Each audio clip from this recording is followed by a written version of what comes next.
ఆధునిక పోకడని బాగా ఒడిసి పట్టుకున్న వాళ్ళు, గొప్ప గొప్ప సైంటిస్టులు, సైన్స్ని ఆద్యంతాలు తెలిసిన వాళ్ళు సైతం దేవుడు నమ్ముతున్నారు. నేను ఉదాహరణగా ఏం చెప్తానంటే, ఈ చంద్రమండలంలోకి రాకెట్ పంపే వాళ్ళు కూడా ముందుగా వచ్చి దేవుడికి దండం పెట్టుకుని వెళ్లి పంపే పరిస్థితి. మనకి చేరుకోడలో షార్క్ పెట్టేవాడు కూడా అలాగే చేస్తారు. అదే నేను అవన్నీ ఆ పేర్లు అనలేక నేను ఇలా చెప్తున్నాను కదా. అది అంటే ఈ ధోరణి ఏంటి మరి? సైన్స్ ని అవగతం వాళ్ళు చేస్తున్నారు. సైంటిస్టులే గాని వాళ్ళ సైంటిస్టులు కేవలం 4 గోడల మధ్య ఉంటుంది ఆ సైన్స్. వాళ్ళు బయటకు వచ్చిన తర్వాత వాళ్ళ ట్రెడిషన్, వాళ్ళ పెంపకం, వాళ్ళ వాతావరణం, వాళ్ళు ఉన్న పెరిగిన వాతావరణం, వాళ్ళ భావాలు, వాళ్ళ ఆచారాలు, సాంప్రదాయాలు, వాటి నుంచి బయటపడలేకపోతున్నారు వాళ్ళు. వాళ్ళ సైన్సు ఇలా అయితే రాకెట్లు పంపించగలం, ఈ చేయగలం అని చెప్పి సైన్స్ వరకే ఆలోచిస్తున్నాడు కానీ ఇది ఆలోచించట్లా.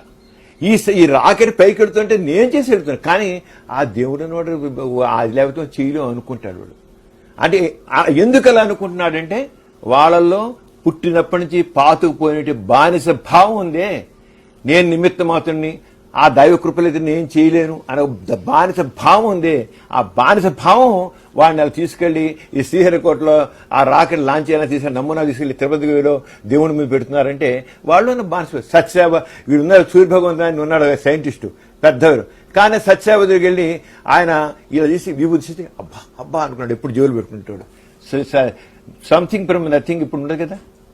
మరి సూర్యభగవంతం లాంటి సైంటిస్ట్ కూడా సత్సేవ చేసేమిటి ఆ గాడిల్ని, చీప్ గాడిల్ని అంటాను. ఆ మామూలు రోడ్డు పక్కనోడు కూడా చేస్తాడు ఆ గాడిలు. ఆ గాడిలు చేస్తే మహత్యం అన్నాడు. అంటే ఈ ఆస్తిక భావం పాతుకుపోయిన వాడు లిబరల్ గా లేకపోతున్నాడు. ఇలాంటి వాళ్ళ సమాజం పెద్ద కొంతవరకే సైంటిస్ట్ గా కొంతవరకు మనకు వస్తాడు, కానీ వాడు గొప్ప పని చేయడం మాత్రం పనికాడు. ఎందుకంటే ఏమైనా చిన్నది ఇచ్చినకోండి, ఏం చేద్దాం, నా దురదృష్టం, నా కర్మ, నా నురిరాట అనుకుంటే కూలబడతాడు వాడు. కర్మ సిద్ధాంతం అనేదే లేదా మీ భావం? లేదు. ఎక్కడెక్కడ ఏంటండి కర్మ సిద్ధాంతం? మనం చేసే కృషి, మనం కృషి చేసి వస్తుంది. ఆ కృషికి నా కృషి, మీ కృషి, అందరి కృషి కలిస్తే మనం ఏదైనా సక్సెస్ సాధిస్తాం. కర్మ ఏంటి అసలు? కర్మ సిద్ధాంతం మీనింగ్లెస్.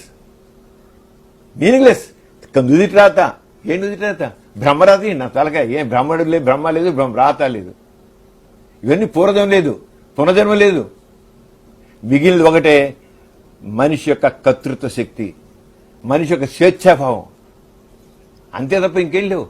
అంచేత ఎవరిలో అయితే ఈ ఆస్తిక భావాలు ఉంటాయో వాడు సమాజాన్ని ఉద్ధరించలేండి.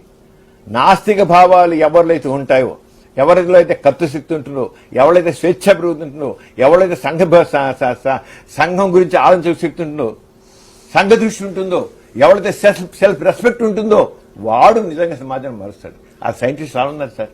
సైంటిస్టులు ఉన్న నాస్తికులు అని చెప్పిన సైంటిస్టులు చాలా మంది ఉన్నారు.